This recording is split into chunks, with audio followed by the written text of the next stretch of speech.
Querido Papa Francisco,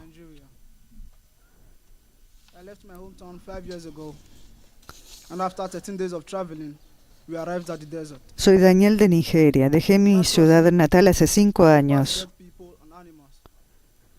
Tras 13 días de viaje llegamos al desierto. Durante la travesía nos encontramos con cadáveres de personas y animales, coches quemados y muchos bidones de agua vacíos. Tras 8 traumáticos días en el desierto llegamos a Libia.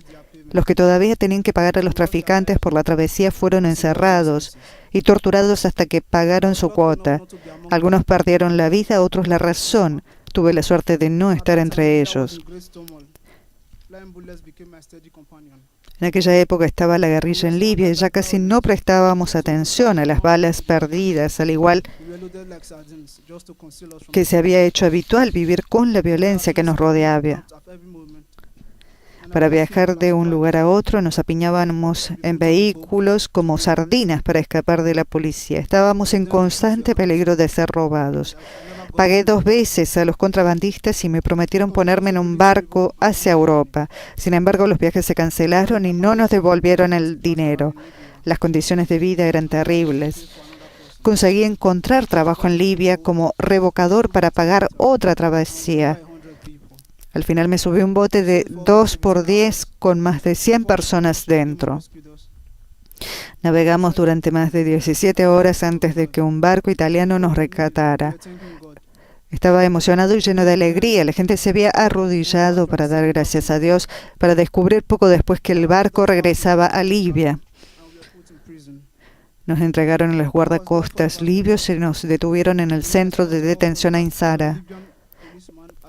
El peor lugar para pasar un solo día. Al cabo de un mes empecé a trabajar como revocador con un policía. Nos dio comida y refugio. Fue muy amable y nos liberó con la condición de que trabajáramos para su hermano, del que luego escapamos porque se negó a pagarnos.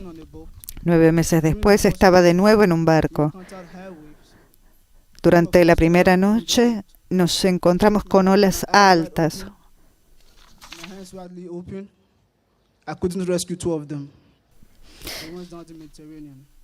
4 cayeron al mar, por desgracia, solo pudimos salvar a 2.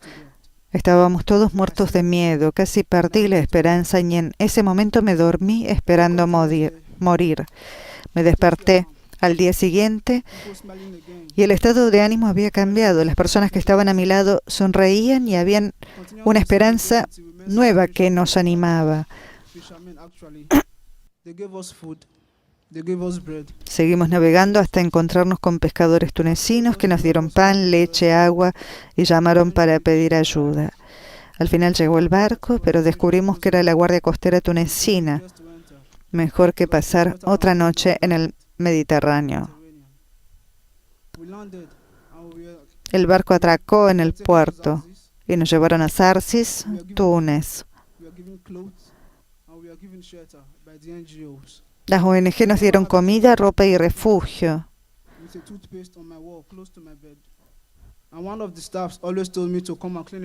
Recuerdo haber escrito "No te rindas" con pasta de dientes en la pared de mi habitación, junto a mi cama.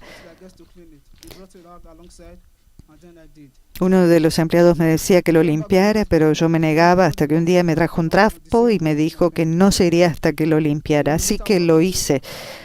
Al día siguiente encontró una pintura en la pared que yo había hecho. Más tarde me trajo papel y bolígrafos. Empecé a dibujar y me enamoré del arte. Durante un tiempo trabajé como artista local antes de volver a Libia con otros 2 compañeros. Aunque Libia es horrible, es más fácil cruzar el mar desde allí. Empecé a ganar de nuevo hasta que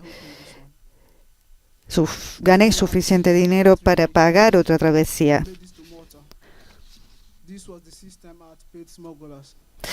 Era el enésimo intento y tenía muchas esperanzas puestas en él. Esta vez, después de 3 días en el mar, llegué a Malta. Era la 6ª vez que pagaba a los contrabandistas.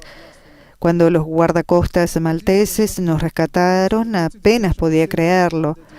Recuerdo lágrimas de alegría y sonrisas. Por fin estábamos salvados y mi sueño se había hecho realidad. Pero por desgracia la alegría duró poco porque nos encerraron en un centro de detención durante unos 6 meses. Había perdido la razón y cada noche le preguntaba a Dios por qué. A veces lloraba, a veces deseaba estar muerto. Me preguntaba si el viaje que estaba haciendo era un error.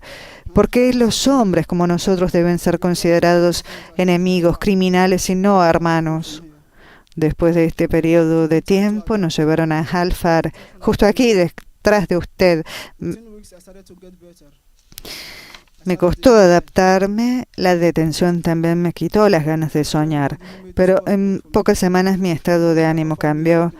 Empecé a afrontar la vida cotidiana con una nueva esperanza y puedo decir que ahora mi vida es mucho mejor gracias al apoyo de las personas que me ayudaron. Pero mis pensamientos se dirigen a mis hermanos y hermanas que también siguen encerrados y me pregunto cuándo conseguirán su libertad. Gracias, Santo Padre, por escucharme. Por desgracia, aún hoy muchas personas que huyen de la guerra y el hambre tienen una historia similar a la mía. ¿Y cómo describir, estimados oyentes, esta imagen del joven de Nigeria que se ha acercado al Papa